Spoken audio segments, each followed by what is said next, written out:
attends, 2 minutes. Surtout, il ne faut pas toucher chérie, d'accord? Parce que là... Mais que de l'eau d'abord à bouillir. Je vous donne une campagne.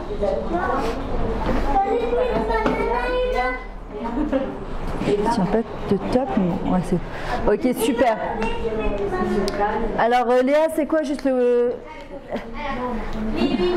Lélu Nishmat, Nishmat, Esther Bataziza, Meir Ben Aïcha, et Léa pour des Ah, l'Avdil, ok, je sais pas. Des fois, chez les Momeira, Echol Cholam Israël, Eliyahu Ben Rachel, Yoel Rachamim Ben Léa, et comment elle s'appelle? Chaya Bat Miriam Bezrat Hashem. Betor Kolamcha Bat Israël, qu'on ait que des bonnes nouvelles. Bezrat Hashem pour tout le monde. Et ouais. Une Seouda Todaya pour moi, qu'il n'y a pas longtemps j'ai eu un grand malaise. Ouais. Et qui m'a laissé un petit peu, genre pendant une semaine des séquelles. Et Baruch Hashem, tout est parti. Baruch Hashem. Grâce à quoi? À la hypodésie.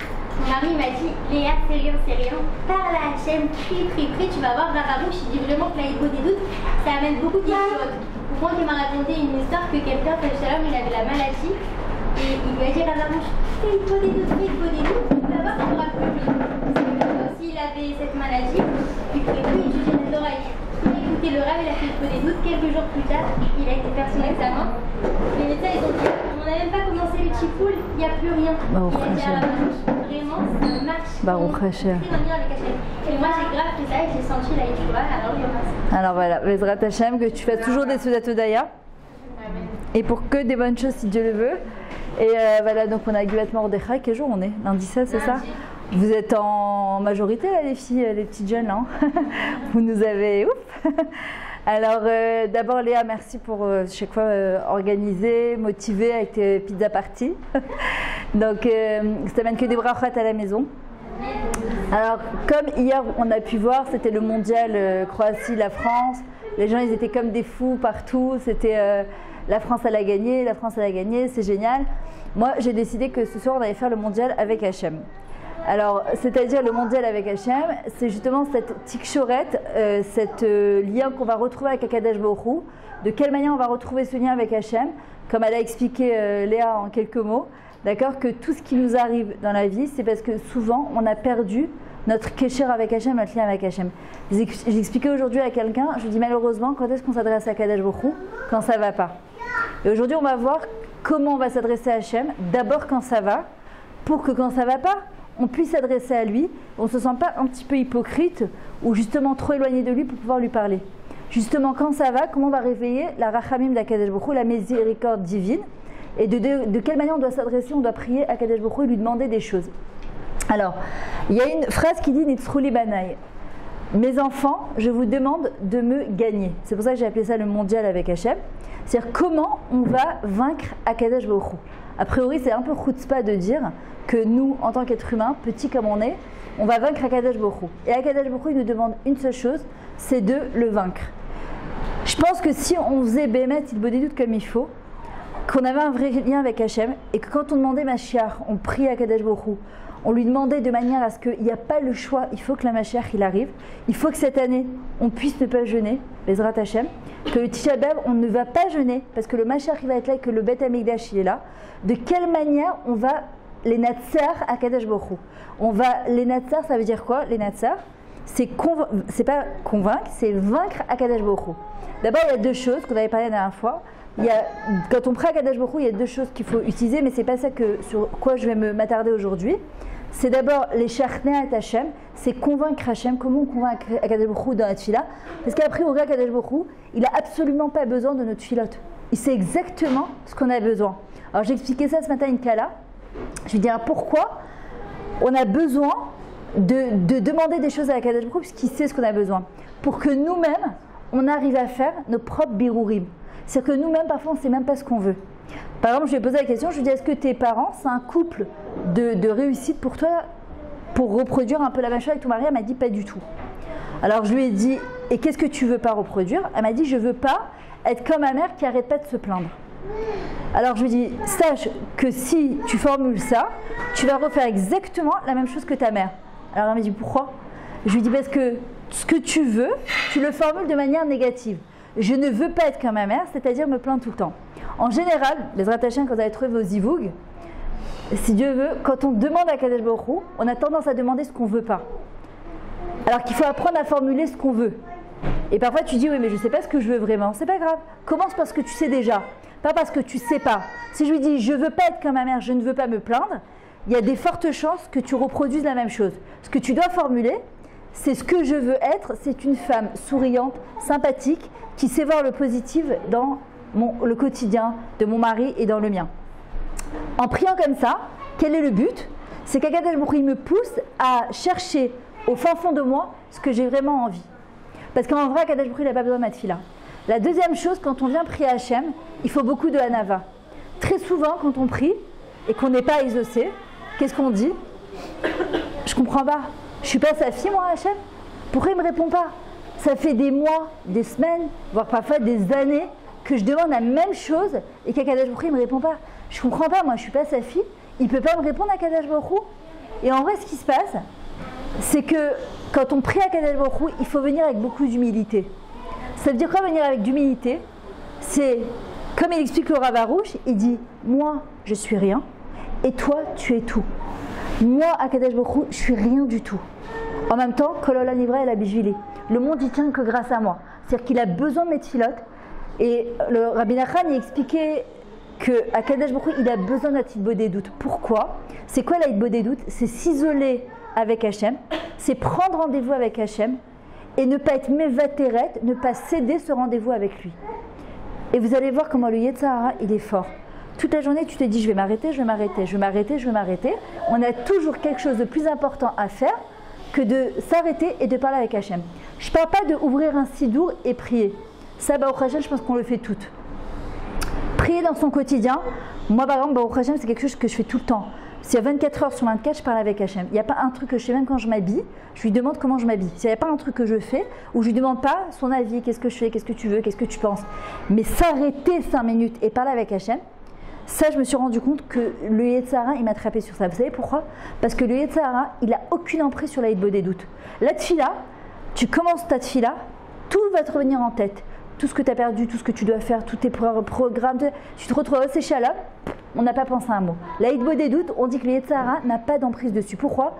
Parce que dans la hitbo des doutes, je ne sais même pas moi-même de quoi je vais parler avec Akadosh Baruch Hu. Ce que je sais, c'est que là j'ai rendez-vous avec Hachem et que là, c'est mon moment à moi, entre lui et moi. Alors les gens, parfois ils paniquent parce que quand on leur dit qu'il faut faire 1 heure d'hitbo des doutes, ils te disent qu'est-ce que je vais dire pendant 1 heure. En vrai, on ne va pas aller dans les 1 heure. Pour ceux qui n'ont pas l'habitude en tout cas, on va commencer par 5 minutes. Et parfois même 5 minutes c'est beaucoup, de se concentrer 5 minutes et de parler. Le Yetzer Hara n'a pas d'emprise sur ça. Pourquoi? Parce que nous-mêmes on ne sait même pas ce qu'on va dire à Hachem à ce moment-là. Donc prendre ce rendez-vous en se disant maintenant c'est mon moment à moi et c'est maintenant que je vais parler avec Akadosh Baruch Hu. Si on se dit à la fin de moi j'attends la fin de mon chemin à Esrei, avant le Shalom, pour reparler avec Hachem. Tu peux le faire. Dans 3-5 minutes. Ouais, si tu fais en fait tous tes bakashot. Pas que ça, non, je remercie aussi. Je remercie, hein. Ça peut être aussi ce moment si tu te sens. Est-ce que tu penses que c'est un moment où tu es bien, tu arrives à tenir sur tes jambes, ou tu as plus envie de bâcler et de terminer? Non, le soir quand tout le monde dort et que je fais ça, je me dis c'est bon, je suis plus concentrée pour parler 5 minutes. Et pour faire. Genre, pour moi, je me dis. Tu profites de ce moment. Faire les bakashot, de faire des louanges à Hachem avant pour arriver à la hitbo des doutes, pas me faire des bakashot. De toute façon, la hitbo des doutes, elle commence comme ça de toutes les manières. On ne peut pas commencer une hitbo des doutes par des bakashot. La hitbo des doutes, elle se commence d'abord par des remerciements.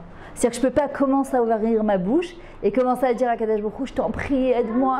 J'ai raconté cette histoire d'un chassid qui était parti tous les jours, il partait dans la forêt, il pleurait, et il pleurait. Un jour, il y a son ami le rencontre, il lui dit qu'est-ce que t'as, pourquoi tu pleures autant? Il lui dit j'en peux plus, j'en ai marre, j'ai des dettes à ne plus en finir, et ça fait des mois que je demande à Hachem de m'aider, et il m'aide pas.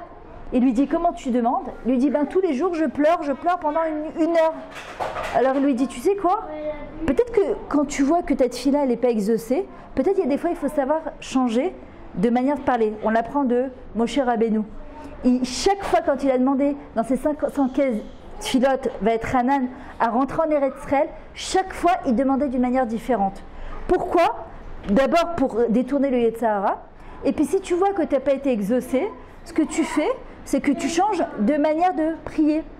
Alors il lui a dit, tu vas arrêter de demander pour tes dettes et tu vas commencer à remercier pour tes dettes. C'est dur, ça paraît même très hypocrite. Merci Hachem pour toutes les dettes que j'ai. Merci pour toute la vie que j'ai. Merci que je ne suis pas mariée. Merci que je n'ai pas encore des enfants. Merci que je galère. Merci pour... Tu as envie de dire, non mais attends, c'est une blague quoi, c'est du n'importe quoi.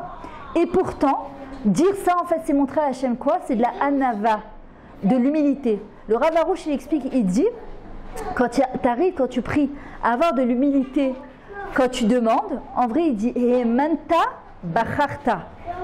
Lo hemanta, lo bacharta nachon. Ça veut dire quoi? Quand tu as la émouna à Kadesh Baruch Hu, ça veut dire que tu as fait les bons choix. Ça veut dire que quand il t'arrive quelque chose, quand il m'arrive quelque chose, de quelle manière je vais réagir?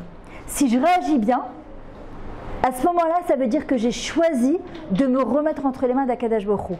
Ça veut dire Emanti ve'edaber, c'est ce qu'il dit David Améler, parce que j'ai cru à Akadosh Baruch Hu. Azani chol edaber.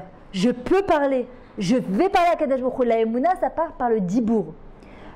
Velo emanti, si je n'y crois pas à Akadosh Baruch Hu, ça veut dire que je n'ai pas fait le bon choix. Ça veut dire que dans mon tsar, dans mon problème, dans mon tsar, j'ai oublié de rajouter le aleph. Le aleph, c'est qui? C'est Hachem Echad. Et quand tu le rajoutes dans ton tsar, ça fait Otsar, des trésors. Le but de chaque chose qui nous arrive dans la vie, c'est quoi? C'est de recréer un lien avec Hachem et de se renforcer en émouna.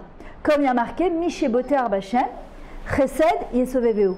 Celui qui a une émouna très forte à Hachem, il est entouré de Chesed. Comment je vais arriver à ça? Ce chassid, son ami lui a dit, tu vas arrêter de demander quoi que ce soit à Hachem. Moi, j'avais fait avec une partie de mes élèves, je leur avais dit, regardez, c'était à la période entre Rosh Chodesh Adar et Purim, je leur ai dit, vous demandez rien.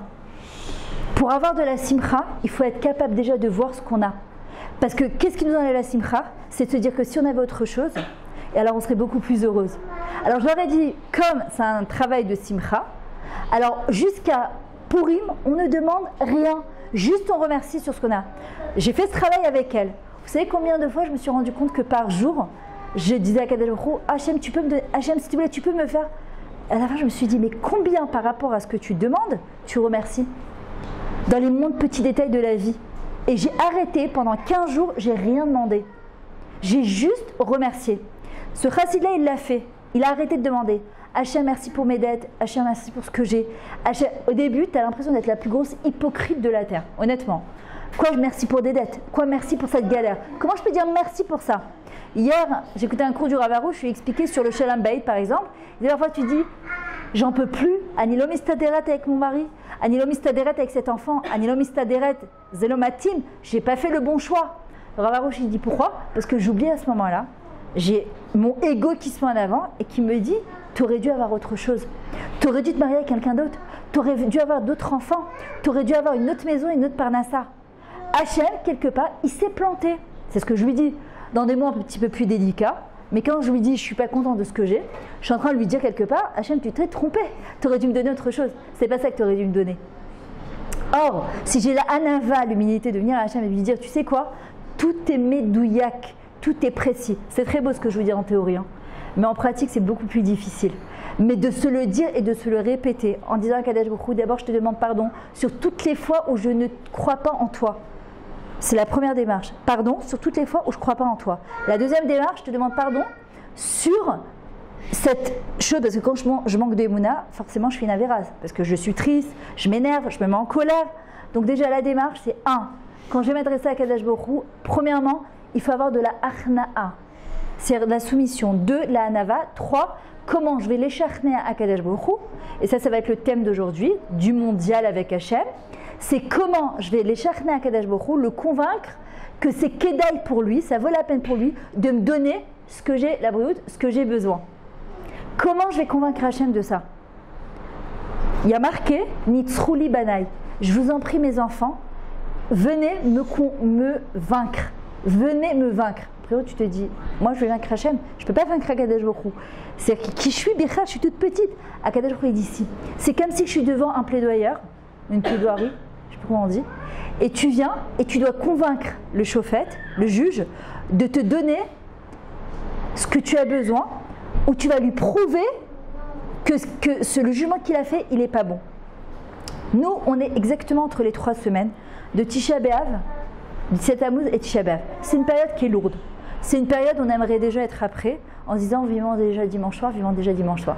Alors qu'en vrai, cette période, elle est là pour nous faire grandir. En vrai, comment? Parce que Bessar Hakol, j'écoute pas de musique, super, ok, génial. On ne s'achète pas de nouveaux habits, on mange pas de viande. Là, Baruch Hashem, on va être honnête, il n'y a pas de Shabbat chez Chelbo, c'est un kiff, la vérité. On va pas dire, c'est quand tu as les enfants, les trucs, on va dire, c'est un kiff quand même, il n'y a pas Shabbat chez Chelbo, on peut faire ce qu'on a à faire, il y a fait. Avec Batachak, pourquoi je fais tout ça? Pour reconstruire le Beth Amikdash. C'est le but. Tachlet, comment je fais pour être Shutafa, l'associé d'Akadosh Baruch Hu, pour reconstruire le Beth Amikdash? Comment je fais concrètement? Donc comment je vais faire? C'est que dans cette période-là, je vais essayer de faire des ma'asim, des actions qui vont convaincre Akadosh Baruch Hu, Kedai Lecha Hashem, ça vaut la peine pour toi, de reconstruire le Beth Amikdash. Ça vaut la peine de reconstruire le Beth Amikdash. Maintenant, c'est à moi d'avoir les bons éléments et les bonnes paroles pour convaincre Akadosh Baruch Hu. Après où tu te dis, mais il n'a pas besoin de moi, il peut le faire sans moi. Il dit non, parce que déjà, est-ce que moi-même je suis convaincue? Parce que pour être convaincante, je suis convaincue. Ça m'est arrivé parfois de préparer des shiurim, quand je les ai relus, mais ça ne me parlait pas du tout. Du tout. Et pourtant, vous savez combien de temps je passe sur un cours? Je mets entre 5 et 8 heures pour préparer un cours. Là, j'arrive comme ça, je parle. C'est Adonai Sefadet, Iftar Pio, Fiagita la Terrain. Mais je mets entre 5 et 8 heures pour préparer un cours avec du très bon chomer. Si il ne me parle pas, moi, de l'intérieur, ça ne me fait pas vibrer, en me disant, je suis pressée de le retransmettre. D'ailleurs, je l'ai terminé celui-là, Léa m'a appelé. Elle m'a dit, j'avais proposé plusieurs sujets. Elle a opté pour celui-là. D'accord? C'est-à-dire que si moi, ça me fait vibrer de l'intérieur en me disant, je suis pressée de la retransmettre ce cours, je ne le donne pas. Pourquoi? Parce que pour vous convaincre, je dois être déjà moi-même convaincue. Si je ne suis pas convaincue de ce que je vais vous dire, ça ne passe pas. Vous pouvez prendre un livre, vous n'avez pas besoin de moi pour ce que je veux, c'est partager quelque chose avec vous. À Akadosh Baruch Hu, c'est exactement la même chose. Quand je vais devant lui et que je prie, je fais Hitbo des doutes, déjà la première démarche, c'est de convaincre, c'est de comprendre que le but de la Hitbo des doutes, c'est de savoir déjà où j'en suis dans ma vie. Qu'est-ce qui se passe ici à l'intérieur? Comme il dit David Amélar, Dover Emet Bilvavo.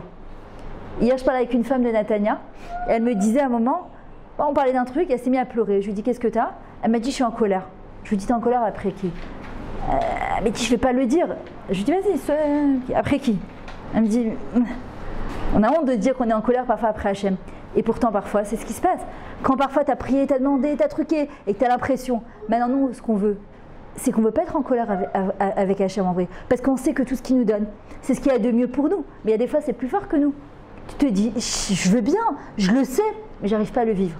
Et là, Hitbo des doutes, elle nous permet à les mamèches à toucher du doigt ce qu'on sait au niveau de notre émouna. Et faire descendre cette émouna au niveau du cœur, ce qu'on appelle le bitachon. Le bitachon, c'est quoi la différence? La émouna, c'est que je sais que tout ce qu'Hachem y fait, c'est les tova. Le bitachon, c'est que je n'ai pas de doute au point que ça ne touche pas ma simchat chaim, ma joie de vivre. Ça ne touche pas ma émouna, ça ne touche pas mon kécher avec Hachem. Comment je fais? C'est en parlant avec Hachem. Si je ne suis pas émette dans mes paroles avec Akadosh Baruch Hu, Akol Tova, merci mon Dieu, tout va bien. C'est du mytho. Il y a des fois, t'en peux plus. Comment je vais arriver justement à arriver à la Nikudat à émettre au point de vérité que Bémet je vais vivre ce Akol Tova? C'est en parlant avec Akadosh Baruch Hu, Bémet. En lui disant vraiment, Hachem, tu sais quoi, je sais que c'est pour mon bien, mais je ne le vis pas du tout, du tout, du tout. J'aimerais le vivre, hein, parce que je sais que tu ne peux pas voir quelque chose qui va bien, je suis ta fille, mais j'y arrive pas du tout. Je ne le ressens pas du tout. Mais alors, comment on fait pour quand on veut parler avec Hachem? Il y a des gens qui me disent, j'arrive même pas à ouvrir ma bouche, je ne sais même pas quoi dire à Akadosh Baruch Hu. Je lui dis, bah tu lui dis, comme tu viens de me dire, tu dis à Hachem, Adonai Sefatai, Tiftar Piofi Yagid, Teilatecha.